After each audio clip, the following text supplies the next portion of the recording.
Hello, and welcome to Mental Health Matters. I'm Edgar Wiggins, your host for this program that's dedicated to providing you with practical and useful information regarding mental health issues and needs.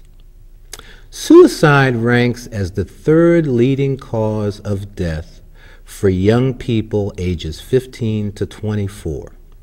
Here to help us understand more about this serious problem and what we can do about it is Henry Westray, who is head of suicide prevention for the state of Maryland. Hello and welcome to Mental Health Matters, Henry. It's great to be here, Edgar. Let's start off by talking about how significant suicide is as a problem in this country, say as related to the problem of homicide. You know, it's interesting because people hear about all the homicide deaths and it makes the news and everybody's afraid in their communities and feel that we need to do something, and have done a lot in terms of homicide prevention, in terms of communities mobilizing. But when you look at homicide and compare it to suicide, every year we have something like 29,000 suicides in this country, as compared to 19,000 homicides. So you have more suicides than you do homicides in this country. So why is it then that homicides make the news so frequently? They're often headline stories, while suicides are still kind of kept in the back, in the closet. Well, I think a lot of times people are afraid to talk about this issue, and sometimes people themselves have thought about suicide, and they see it as a mental health issue that affects somebody else a lot of times, you know, and other families. And by talking about it, some people feel that you may be sanctioning it, that it may happen. But the reality is, if we don't talk about it and we don't talk about solutions, we can't reduce the number of suicides, particularly among youth. Youth in this country, 15 to 24, have the third largest group in terms of suicides. Well, let's talk about some of the risk factors. I mean, as you and I have talked many times, and even off camera today, we know that suicide is a very complex issue. It's a very complex problem with multiple factors, but we do know that there are some groups that seem to especially be at risk. And can we talk a little bit about that? Sure. Actually, when you look at white community, basically the white elderly, particularly elderly males, white males, have a higher rate of suicide.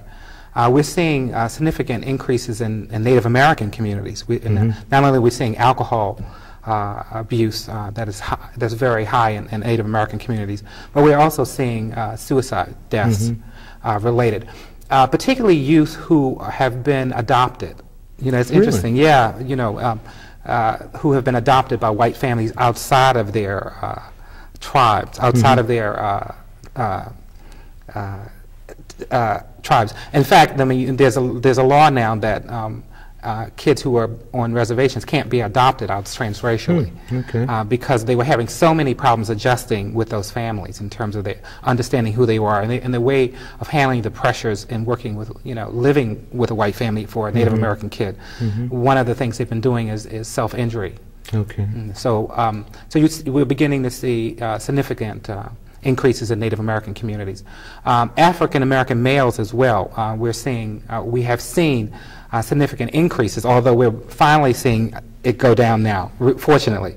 African American females, one of the lowest groups in terms of, you rarely see a suicide among African American. Well, let me stop you for a minute, because I remember when the story hit the newspapers, both in terms of the Washington Post and then the Sun, talking about the data that came back that the Center for Disease Control had really collected over 10 years, talking about this tremendous rise in suicide among young African American males. And can you talk a little bit about that and some of what might be involved in that, because that was rather startling. Yeah, the interesting thing about that is that we don't know much about it. You know, some research is saying it's African American youth who are in inner cities who have poor opportunities and depressed communities. Other research is saying the opposite. It's middle-class families and youth who live in the suburbs who feel disconnected and are committing suicide. We don't know. We need more research to kind of answer those questions. But what we have seen is an increase in suicides among that group. Well, one of the things that I wondered about, and it really struck me, is I think that we're both aware that there have been for a long time some myths that black folks don't kill themselves, and that in fact is really a myth. We know that there have always been suicides in African American communities just like other communities. What's the myth about? Where's that come from? Dr. Alvin Poussant, we had who's a psychiatrist and who has done a lot of work with the Cosby Show, as well as deal with a lot of issues around suicide. And in fact, he has a book talking about African American suicide. And he gives a scenario of a black man on a hill, and the black man jumps off the hill to his death. And then when the investigators come, they say, well, he must have fallen, because the stereotype is that blacks are happy-go-lucky, or that they don't commit suicide. In reality, we do, and we have seen, as you're saying, in the last few years, increases in African-American male suicide. And one thing, hopelessness, depression, I think that in our communities we have a lot of undiagnosed depression. Anger, helplessness, lack of supports, lack of opportunities, racism, all of those factors I think contribute to African-American suicides in our communities. Well, let's talk a little bit about some of the things that seem to cut across all cultural groups. When we start to think about issues having to do with risk, what are some of the things that you would think are important in terms of contributing to someone perhaps being in a suicidal crisis? Contributing in terms of being in a suicidal crisis, I think depression, is a major factor in terms of suicides, particularly among adults. With young people, you do see more situational. I mean, you see depression, but you'll see more situational depressions where, let's say, if a breakup of a relationship, and the young man's girlfriend leaves him, and he doesn't know how to handle it, and his way of handling it is to commit suicide. Loss, I think, is a major factor, particularly someone close. With very young boys, what we tend to see is a loss of a parent. So typically they will begin to commit suicide. Going back to African American suicide, I did want to say that I believe victim-precipitated homicides, in terms of the high rate of homicides in the African American community, I believe some of those are suicides. Victim-precipitated homicides, that's where someone puts themselves in a situation for someone else to kill them. It may look like it's a homicide, but in reality, oftentimes, they may have said, I won't be living much longer, or I'm going to go out in a blaze, I'm going to go out as a warrior. And then they may pull a gun on a policeman with the empty bullets in the gun, or they may provoke someone else in some kind of altercation to kill them. So for whatever reasons, they're not able to take their own lives, but they will set themselves up for someone else to murder them. Exactly. And it won't be counted as a suicide. It will be counted as a homicide. Or you may see someone in a car accident where there's no skid marks, meaning that they never stopped, they never hit the brakes. It may be counted as a car accident. Or you may see overdoses where it's the person may actually know the amount of drug that would kill them, and and then when it's investigated, they say, oh, it's just an overdose. But what this kind of information gets at is that suicide is even more of a significant problem than we recognize, because you're indicating that many things that will ultimately be officially classified as accidental deaths are in fact situations where people intended to take their lives and did so. Exactly. One of the other things that occurs to me also in terms of things not being counted as suicides is the whole issue of life insurance, and we recognize that there are policies that will not pay the loved ones, will not pay the heirs if the person is seen as taking their own life. So there are a number of prohibitions, and you and I have also, of course, talked about in some groups, and cultural groups and religious and so forth, you won't be able to be buried. So there are lots and lots of reasons that we want to kind of stay away from this, but I mean, I think as you point out in terms of the data that you share, it continues to be a problem for us much more than the homicides that make the newspaper every day. So this is something that we really need to focus on. Let's start out by talking a little bit about what we're doing. How can we help? How can we intervene? What's the state doing? Oh, I'm glad you asked that question. I've been very fortunate to be in a job where I felt that we are affecting people's lives. In our state, we have had school programs. Actually, the first programs in our state were started by the Department of Education in setting up school programs, and each school district received funding to begin to develop. In fact, in Maryland law, school districts are required to have suicide prevention programs, which was wonderful, I felt. Some 15 years ago, the governor started something I chair, a group I chair called the Governor's Interagency Work Group, which is overseeing suicide prevention in terms of Maryland. And one of the major things we did is to set up something called the Maryland Youth Crises Hotline, which is the first decentralized hotline in the country. And that's been up for maybe about 11 years. Why it's so unique is that it combines about 6 hotlines that are part of the hotline network. And if you call that number, and I'll hopefully give that number several times. Yes, you will.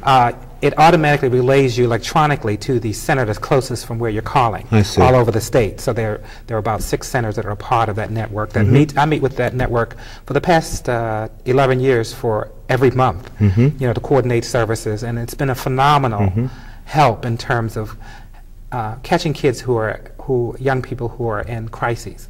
Also, we find adults called as well who want information about about suicide prevention or other issues that their teens may be facing.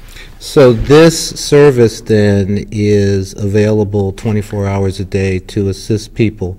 Can you give our viewers that number now? 1-800-422-00.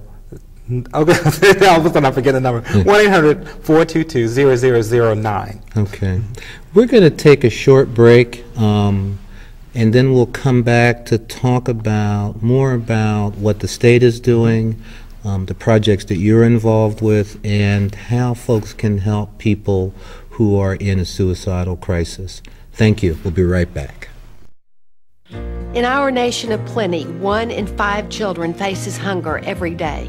America's Second Harvest feeds 23 million people every year. 9 million are children. Help feed a hungry child.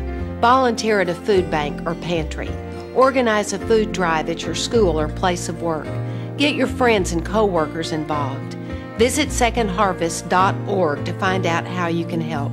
Together, we can end hunger in America. I am a walking, talking miracle. I am here because I survived leukemia, lymphoma, Hodgkin's disease, myeloma. I'm here because of my strength, my faith, my treatments. I'm here because of you. Thanks to support for the Leukemia and Lymphoma Society, the survival rate for these cancers has nearly doubled in the last 40 years. Please help us keep the research going. Call 1-888-HELP-LLS. I am a walking, talking miracle. I am here because of you. Bachelor number 1, how would you advise me to structure my investment portfolio? I would say be cautious and invest in government bonds, money markets, and CD accounts. Bachelor number 2, I'd say at your age to invest fully in high-yield stock. And bachelor number 3, I'd diversify your investments. It would make your overall portfolio more balanced and can minimize your risk. Okay, there you go. Now it's time for you to make a date. Bachelor number 3. Bachelor number 3. Remember, make a date today to diversify your portfolio and choose to save. Welcome back to Mental Health Matters. We're joined today by Henry Westray, who is head of suicide prevention for the state of Maryland. Henry, before the break, we were talking about some of the programs that are in place in Maryland, and you were talking about the Youth Crisis Hotline and how this network of services is really a model for the country. Can you talk some more about that? The phenomenal thing is that we have crisis workers who are trained, particularly on youth issues, 24 hours a day, 7 days a week, to handle any call anywhere in the state of Maryland. You call that one number, and you can get a hotline worker instantly. Okay. Yeah. So, and they're there to help young people through a suicide crisis or any other crises they're having in their lives. We've gotten all kinds of calls from all kinds of issues that these hotline workers are trained to help young people with. Well, let me ask you this question. What is it that a counselor can do by phone with someone who is feeling desperate and is thinking about taking their life?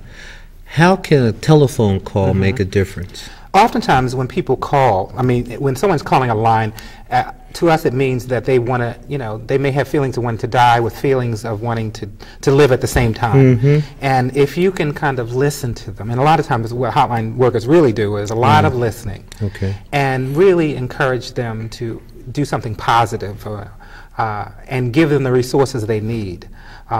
You may, I mean, in fact, if they're imminently suicidal, the hotline worker will send immediate help. But if they're not really imminently suicidal and agree to see someone immediately, you know, that will get them out of that crisis. And we find that a lot of times people are in immediate suicide crises from 24 to 72 hours. And if you can get them within that crisis period, you can oftentimes save them.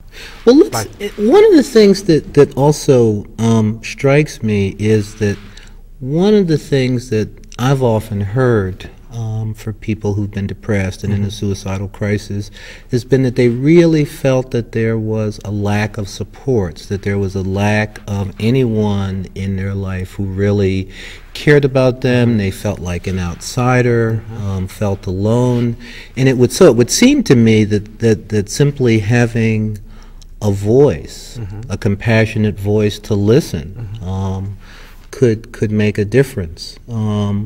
When we talked earlier about some of the high-risk groups, there were some groups that we didn't touch on, and it may be helpful to do that now. Are there other groups that we didn't touch on who also might be at high risk for? Right, particularly gay and lesbian youth. We find the research is showing that high rates of attempts, particularly among gay and lesbian youth. And one of the issues they're facing is the coming out process in terms of discovering who they are as gay and lesbian people, and the prejudice they face within their families as well as the community, the prejudice they feel in terms of churches. They feel that they can't connect to other people because they're dealing with their own sexuality issues. First, they're coming out to themselves, and they do everything they can not to be gay, and the feelings don't go away. I mean, it's almost like if they pray hard enough, you know, and read the Bible enough, you know, maybe I will be, quote, cured, and they will not no longer be gay or lesbian. And that doesn't work. Their sexuality is determined at a very young age, and so you're not going to change their sexuality. So the reality hits them, and they can become very depressed. And particularly when the family finds out that they're gay, and the family gets angry, and their first reaction may be an anger, you know, because they don't want their son or daughter to be gay. They may kick the child out of the house, and oftentimes this is when we'll begin to see a suicide attempt during that time. Okay, so again, it's this kind of issue of not having support during a critical time in their life, and where there's a real need for someone to understand and to be with them during a very kind of difficult discovery period. Can you talk about some of the other things that the state is doing in terms of projects to help combat suicide? One of the things we've done for about 15 years is we have an annual conference during October. The governor proclaims Suicide Prevention Month in October, and we have a conference. It's the oldest state conference and the largest state conference in the country, we're glad to say, and it's phenomenal. This year we're going to be having it on October the 9th, and so everybody is invited. I'll give my number in case you, is it okay? Sure. They can call 410 402-8494. Okay. That's 410-402-8494.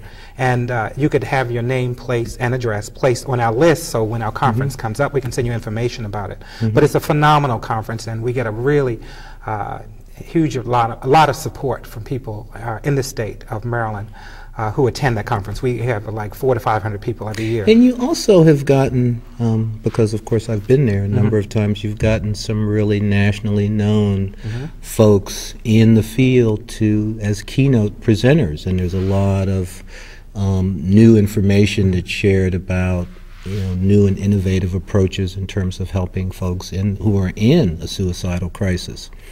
Now, so that's that side, that's the prevention side. But one of the other things that we recognize unfortunately happens is the reality is that at times there are completed suicides where people take their lives. Can you talk a little bit about how a completed suicide might affect the family or a community and some of the kinds of things that we are trying to do about that? That's postvention is what we call postvention is after suicide. Is so important in that one of the things you want to prevent, let's say if it's a child who's in school and who commits suicide, and what we want to stop are other kids around that kid doing the same thing. Oftentimes they may model the behavior in terms of how you solve a problem. If a parent is complete suicide, and the message it gives to his children is that this is the way you solve a problem, and suicide is not a way to solve a problem. So you want to let young people know that there are other alternatives in terms of there's help available, there's other ways of solving a problem, as well as you don't want to glamorize the situation when a young person commits suicide. And we want young people to know that that person chose the wrong, it wasn't a solution to the problem and chose the wrong path, and that we want to show them other options as well as put the supports that they need there so we don't have a cluster situation. One of the things that I remember was when, of course, the rock star Kurt Cobain took his own life some years ago. I was very impressed by what his wife, Courtney Love, did in terms of coming out and speaking out nationally to say that this was not the way.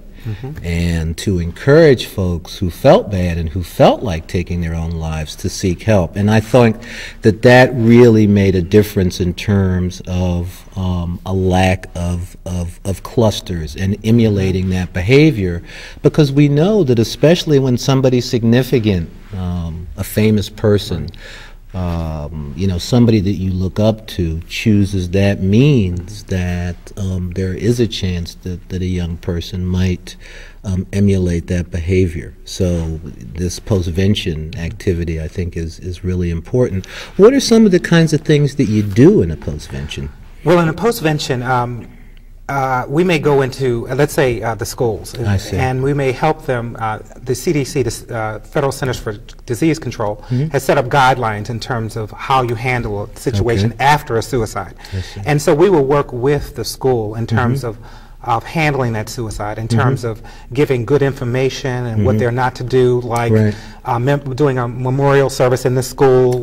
You don't want to glamorize it in terms of making that child a star, because other kids will say, well, wow, Johnny is getting so much attention and nobody gives me attention. I want to go out in the glory like Johnny. Everybody seems to love Johnny and nobody loves me, and maybe I should kill myself as well.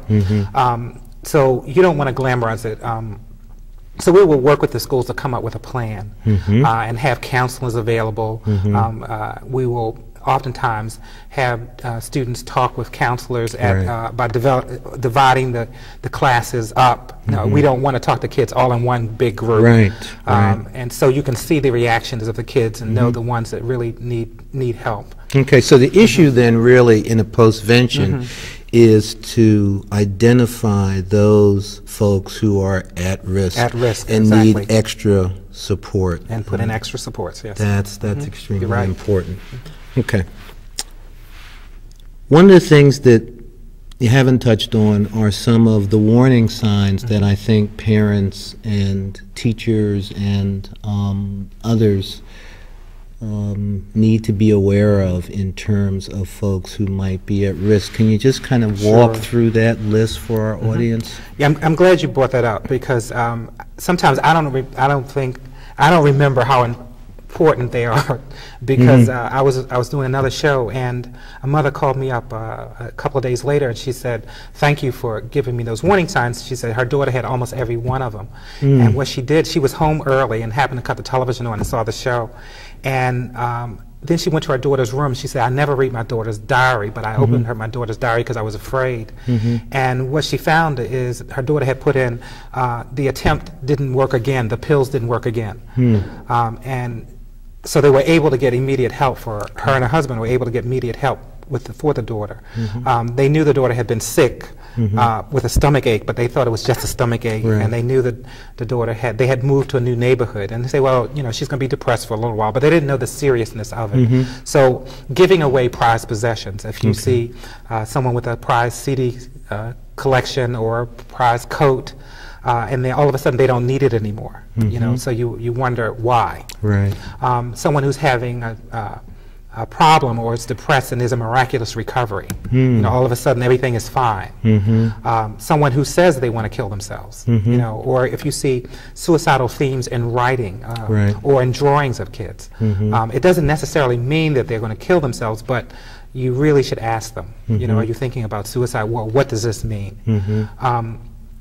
Use of alcohol and drugs. It's a way of, you know, if I take a little more and more of the drug, you know, maybe it will kill me. It's flirting with death. You know, racing, you know, putting yourself in dangerous situations, you know, parasuicidal, what we call parasuicidal behaviors. There are someone who it looks, the physical appearance begin to change. I mean, say let's say if they were very aware of their appearance and very neat, and all of a sudden they look disheveled all the time. Someone who's depressed, of course, who has a affect that's, you know, a mood that's really low and where they're usually up. You see changes in personality. These are some of the things that we should look for. Well, that's good advice, and it's important for us to thank you for all the good work that you're doing. And before we end, can you give that number one more time? I'm glad you mentioned it. It gives me a reprieve to say it right. All right. Okay, it's 1-800-422-0009. Thank you. And that's a number that you can call 24 hours a day. And here in Baltimore, please remember that if you or someone you know needs help with a mental health crisis, you can call Baltimore Crisis Response Incorporated. And remember, your mental health matters to us. Thank you.